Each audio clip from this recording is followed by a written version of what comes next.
नमस्कार, मैं पंकज कुमार और मेरे साथ हैं डॉक्टर ए के वर्मा। और आप डॉक्टर ए के वर्मा के यूट्यूब चैनल पे हैं, जहां पे हम राजनीति विज्ञान के बारे में बात करते हैं। आपके सवाल होते हैं और सर के जवाब होते हैं। मैंने बीए में पढ़ा है और आपने भी पढ़ा होगा, भारत राज्यों का संघ है, यूनियन ऑफ द स्टेट, ये शब्द हमने सुना होगा। जब हम अमेरिका का भी संविधान पढ़ते हैं तो वहां भी हम, अगर आप हिंदी भाषा में अगर आपने पढ़ा है तो आपने ही पढ़ा होगा कि अमेरिका भी राज्यों का संघ है। वहां 50 राज्य है, भारत में 29 राज्य हैं। हिंदी में दोनों जगहों पे संघ शब्द का प्रयोग हुआ है, लेकिन अगर आप इसी को अंग्रेजी में पढ़ें तो भारत में इसके लिए यूनियन शब्द का प्रयोग है और अमेरिका में फेडरल शब्द का प्रयोग है। दो अलग अलग शब्द, हिंदी में मतलब एक ही। सर ये चक्कर क्या है? मतलब फेडरल और यूनियन को जो हम हिंदी में संघ लिखते हैं, क्या ये वास्तव में इसका जो भाव है या जो मतलब है वो संघ ही है, या दोनों शब्द अलग अलग हैं और इन दोनों का मतलब अलग अलग है? ये सवाल इसलिए मैं पूछ रहा हूं क्योंकि भारत भी संघ है, अमेरिका भी संघ है, हिंदी में अगर हम जब पढ़ते हैं इसको तो। लेकिन भारत की शासन प्रणाली अलग है अमेरिका से, अमेरिका में अलग है। तो जो ये अंग्रेजी का शब्द है फेडरल और यूनियन, क्या एक ही है या इनमें क्या अलग है? नहीं, ये दोनों शब्द एक्चुअली एक प्रकार की संघात्मक व्यवस्था के लिए तो बने हैं, लेकिन इनके जो भाव है वो अलग हैं। और अगर हम अमेरिका का प्रियम्बल पढ़ें तो अमेरिका में भी यूनियन शब्द का प्रयोग किया गया कि परफेक्ट यूनियन बनाने के लिए हम राज्यों का, लेकिन वहां पे जो शब्दावली प्रयोग किया गया, जैसे कि आप सभी जानते हैं कि यूनाइटेड स्टेट्स, अर्थात अमेरिका में राज्यों का यूनियन नहीं हुआ है, यूनाइटेड शब्द का प्रयोग किया गया है कि यूनाइटेड स्टेट्स ऑफ अमेरिका वो बना रहे हैं। और भारत में संघात्मक व्यवस्था तो अपनाई गई है और जाहिर है कि वो अमेरिका के तो पैटर्न पे नहीं, लेकिन कैनेडियन मॉडल पे अपनाई गई है। लेकिन वहां पे हमने फेडरेशन शब्द से हम बचे हैं। हमारे संविधान निर्माता यूनियन शब्द का प्रयोग किया है, India that is Bharat shall be A union of state. तो अक्सर ये हमारे दिमाग में दिक्कत पैदा होती है कि क्या फेडरल और यूनियन ये दोनों शब्द एक ही हैं, समानार्थी हैं, या इनमें कोई भावमूलक अंतर भी है? पहली चीज तो मैं अपने व्यूअर्स को, छात्रों को यह बताना चाहूंगा कि कोई भी दो शब्द एकदम आइडेंटिकल भाव के तो कभी हो ही नहीं सकते, उनके भाव तो अलग होते हैं। और इसलिए अमेरिका में और भारत में जो शब्दावली प्रयोग किया गया है उनके भी भाव अलग अलग हैं, चाहे दोनों ही संघीय व्यवस्था को इंगित करते हैं। और इसका जो खामियाजा है वो हिंदी में भारत के संविधान को भुगतना पड़ा है, क्योंकि जब हमने हिंदी में ट्रांसलेशन किया अपने संविधान को तो हमने कोई बेहतर शब्द हमको मिला नहीं यूनियन के लिए, और इसलिए हमने यूनियन के लिए भी संघ ही शब्द का प्रयोग कर दिया गया। तो हिंदी के छात्र तो ये जान ही नहीं पाते हैं कि वास्तव में भारत में जो अंग्रेजी में शब्द यूनियन है और हिंदी में शब्द संघ है, तो उनको ऐसा लगता है कि यूनियन और संघ एक ही चीज है, फेडरल और यूनियन एक ही चीज है, जबकि फैक्ट ये है कि इन दोनों में मूलभूत रूप से अंतर है। इसका मैं आपको उदाहरण देके बताता हूं कि क्या अंतर है। देखिए, अमेरिका जब बनाया गया, अमेरिका स्वतंत्र हुआ तो उस समय 13 कॉलोनीज थी।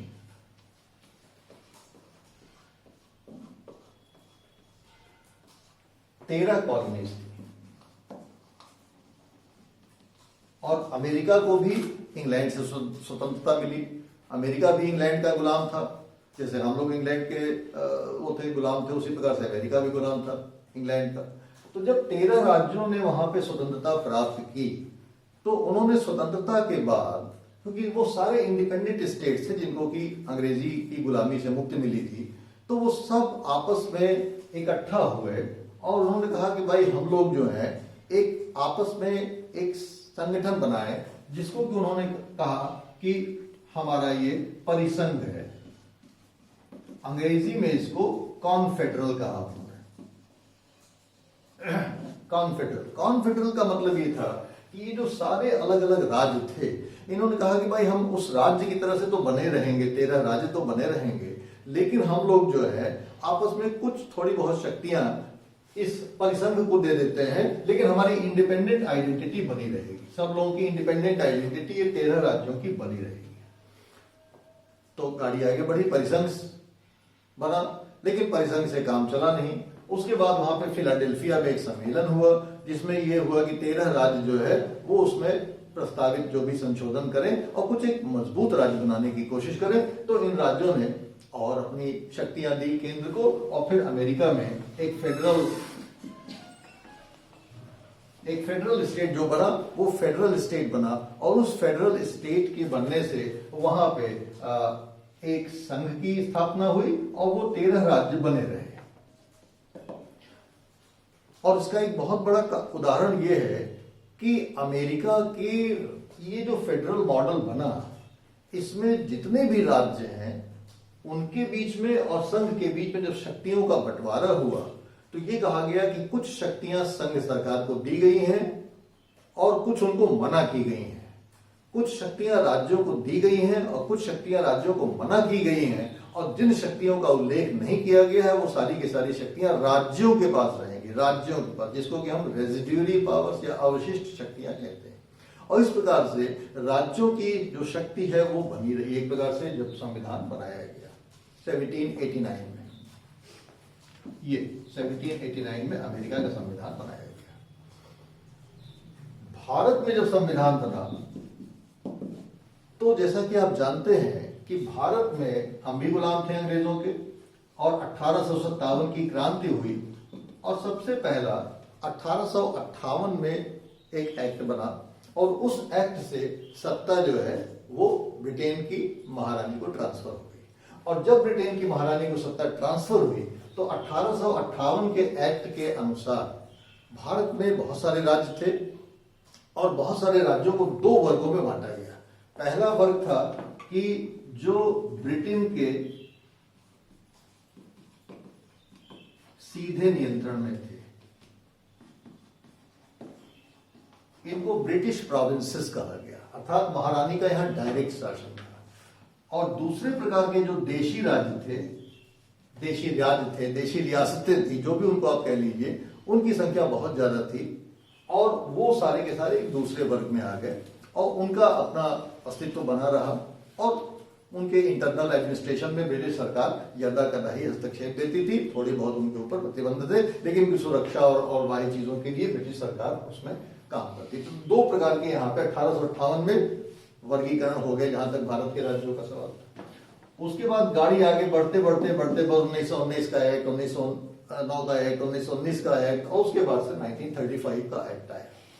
1935 के एक्ट से भारत में फेडरेशन को इंट्रोड्यूस किया गया, जो यहां पे बाकायदा इंडियन फेडरेशन कहा गया।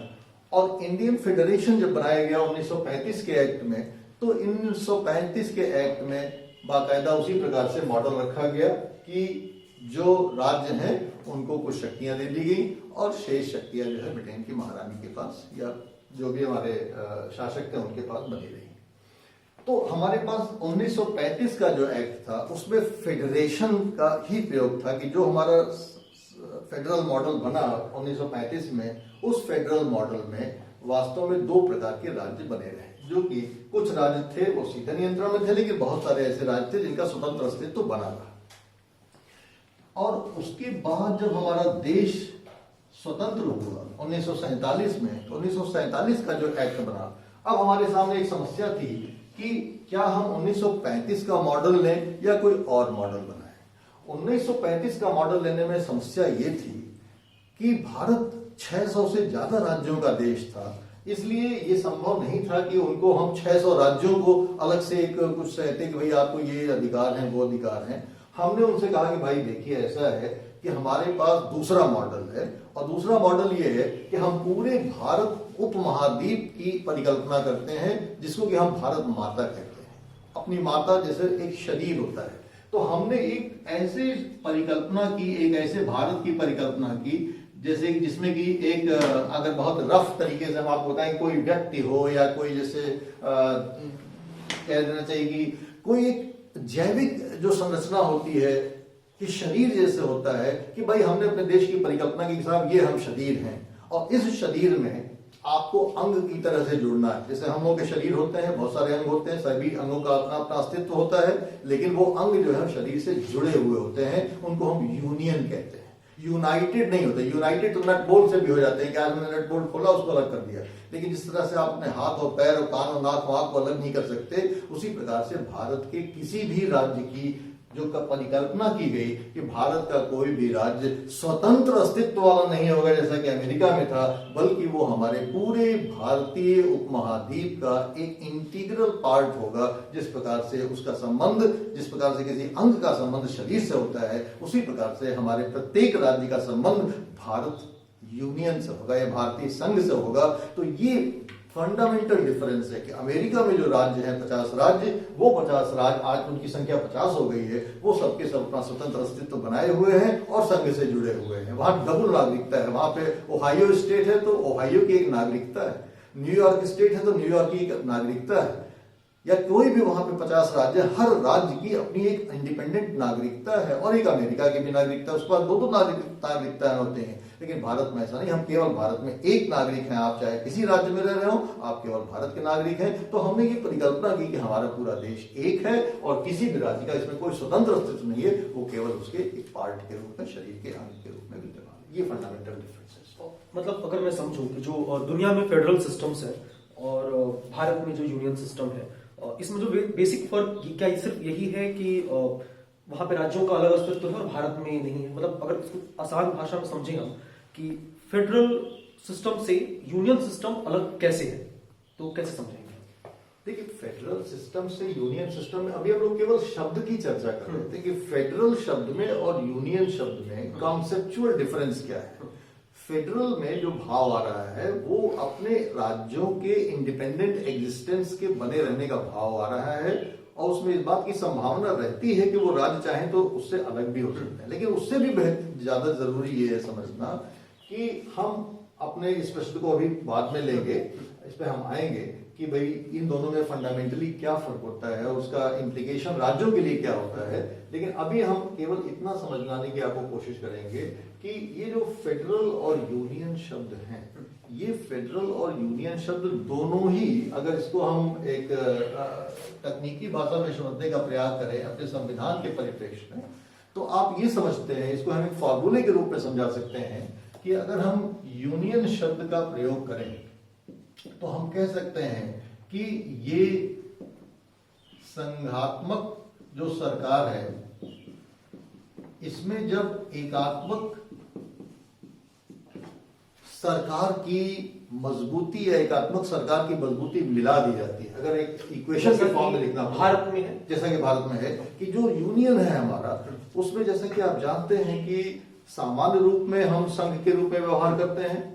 सामान्य रूप में राज्य अलग हैं, केंद्र अलग हैं, लेकिन वो सब एक दूसरे से जुड़े भी हैं और अपने अपने क्षेत्रों में वो काम करते रहते हैं। लेकिन जो मूल चीज ये है वो ये है कि भाई हमारा जो संघ है, उस संघ को अगर जरूरत पड़ेगी तो सामान्य स्थिति में भी वो राज्यों के साथ ऐसा व्यवहार कर सकता है जैसे कि वो पूरा एकात्मक राज्य हो। और इमरजेंसीज में या आपातकाल जिसको हम कहते हैं, इमरजेंसी या आपातकाल में तो आप जानते हैं कि हमारा पूरा देश एक एकात्मक राज्य की शक्ल अख्तियार कर देता है, चाहे वो आर्टिकल 352 हो, चाहे 360 हो। उसमें किसी भी राज्य में केंद्र पूरा दखल देता है। और जब राष्ट्रपति शासन लागू होता है 356 में, तो उसका तो नाम ही है राष्ट्रपति शासन, इसका मतलब केंद्रीय शासन लागू हो गया है। तो जब हमारे देश में आपातकाल होता है तब हमारा देश एकात्मक की तरह से तो पूरा व्यवहार करता ही है, लेकिन सामान्य परिस्थितियों में भी बहुत सारे एकात्मकता के तत्व हमारे यूनियन में विद्यमान है। तो हमारा जो फेडरल मॉडल है, इंडिया का जो फेडरल मॉडल जिसको हम यूनियन कहते हैं, कि इससे यूनियन ऑफ स्टेट्स, उसका मतलब ये होता है कि हमारे यूनियन में, हमारे संघात्मक व्यवस्था में वो सारे तत्व हैं जो कि अमेरिका की संघात्मक व्यवस्था में पाए जाते हैं। लेकिन उसके साथ साथ हमारा यूनियन शब्द इस बात पर बल देता है, जिस प्रकार के शरीर के सारे अंगों में एकजुटता होती है, उसी प्रकार से हमारे सारे राज्यों में एकजुटता है और आपातकाल में भी और सामान्य काल में भी हम एकजुट होकर व्यवहार कर सकते हैं। तो ये तो मतलब मैं जो समझ पाया कि जो भारत में जो यूनियन जो शब्द प्रयोग किया गया, उसमें कहीं ना कहीं हम एकात्मक सरकार जो है, जो सर्वोच्च सत्ता है, उसकी तरफ थोड़ा मुझे लगता है जोर थोड़ा ज्यादा है। और एक सवाल और है, इसीलिए कभी कभी इसको अर्धसंघात्मक सरकार कहा जाता है। अच्छा। केसी वेयर एक विद्वान हुए हैं, हाँ। केसी वेयर ने इस हमारे संविधान को फेडरल की जगह क्वाजी फेडरल कॉन्स्टिट्यूशन कहा है। अच्छा। ये क्वाजी फेडरल कॉन्स्टिट्यूशन है, अर्धसंघात्मक सरकार है। अर्धसंघात्मक उन्होंने इसलिए कहा क्योंकि इसमें संघात्मकता पूर्ण रूप से विशुद्ध रूप से विद्यमान नहीं है, बल्कि उसके साथ साथ इसमें एकात्मक तत्वों का भी मेल है, इसलिए उन्होंने इसको क्वाजी फेडरल या अर्धसंघात्मक कहा। और एक सवाल और है कि जब अंग्रेजी में तो यूनियन शब्द का प्रयोग किया गया है, हिंदी में ट्रांसलेशन में संघ शब्द है, तो आपको लगता है कि जो थोड़ा कंफ्यूजन है, जो मतलब मुझे लगता है कि अभी शायद किसी छात्र में होगा कि संघ के लिए कोई और बेहतर शब्द था क्या, कि मतलब संघ खुद में ठीक है? नहीं, मुझे लगता है कि यूनियन और संघ ये दोनों अलग अलग चीजें हैं। अच्छा। सॉरी, फेडरल और यूनियन अलग अलग चीजें हैं। हाँ। इसलिए शब्दावली भी अलग होना चाहिए। हाँ। और संघ के लिए तो हम सभी लोग सर्वमान्य शब्द जानते हैं कि फेडरल है, या फेडरल के लिए हम सभी लोग जानते हैं कि संघ शब्द का प्रयोग किया जाता है। लेकिन यूनियन शब्द के लिए भारतीय संविधान के जो जानकार हैं या हमारी संसद को इसका संज्ञान लेना चाहिए, क्योंकि संविधान का ये प्रथम ही धारा है, और प्रथम ही धारा में एक प्रकार से कॉन्सेप्चुअल प्रॉब्लम छात्रों को आ जाती है, नागरिकों को आ जाती है, तो ये इसको ठीक करने की आवश्यकता है। तो अगर इसको हम टेक्निकल ढंग से बहुत समझाने की कोशिश करेंगे तो उसमें अभी प्रॉब्लम आएगी, लेकिन कॉन्सेप्चुअली हम ये चाहते हैं कि जो इस टोटैलिटी का जो कॉन्सेप्ट आता है वो हिंदी में वास्तव में, अगर हम यूनियन शब्द के लिए एक प्रकार से अगर आप कहें तो समुच्चय का भाव आता है, अर्थात ये टोटैलिटी को शो करता है। जो जैविक संरचना है बॉडी की, ये उस जैविक संरचना को शो करता है। तो जिस प्रकार से हम समुच्चय हैं, हम कोई दो चार चीजों के बेमेल खिचड़ी नहीं है, बल्कि हम एक पूरा का पूरा समूचा शरीर है।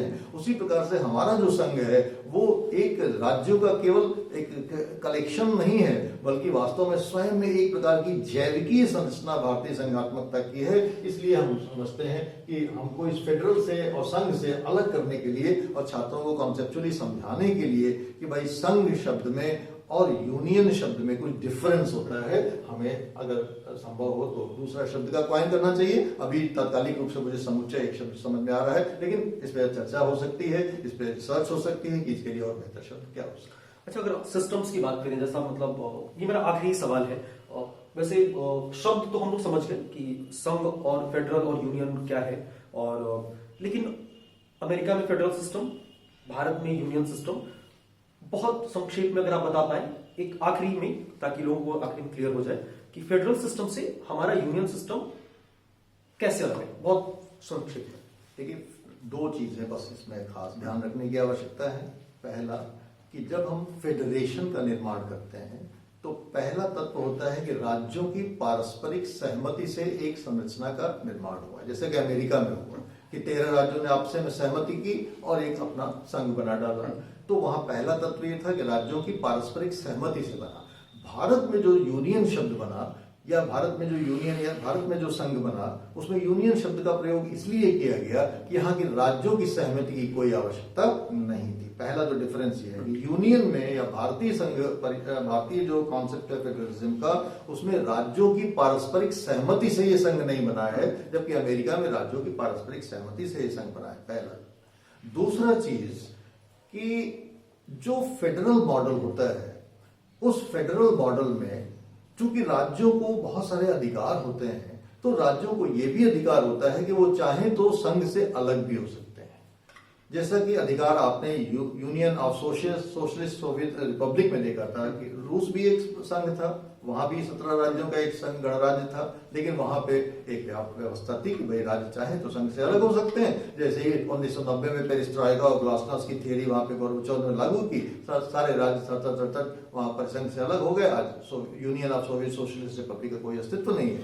लेकिन जो यूनियन शब्द है, जो वास्तव में संघात्मकता को अच्छी से व्यक्त करता है, वहां पे जिस प्रकार से आपके शरीर से आपके हाथ का अलग होना असंभव है, इसी प्रकार से किसी भी यूनियन में, किसी भी संघात्मक व्यवस्था में किसी राज्य का बिल्कुल असंभव है कि वो भारत राज्य से अलग हो जाए। अर्थात जिसको कि सेसेशन कहा जा सकता है, अंग्रेजी में कहा जाता है कि कोई भी राज्य चाहे तो भारत से अलग नहीं हो सकता। तो ये दो फंडामेंटल डिफरेंस है कि एक तो राज्यों की पारस्परिक सहमति से बनाया जाता है, उसे संघ, उसे फेडरल कहते हैं, और दूसरा फेडरल मॉडल में राज्य चाहे तो संघ से अलग हो सकता है।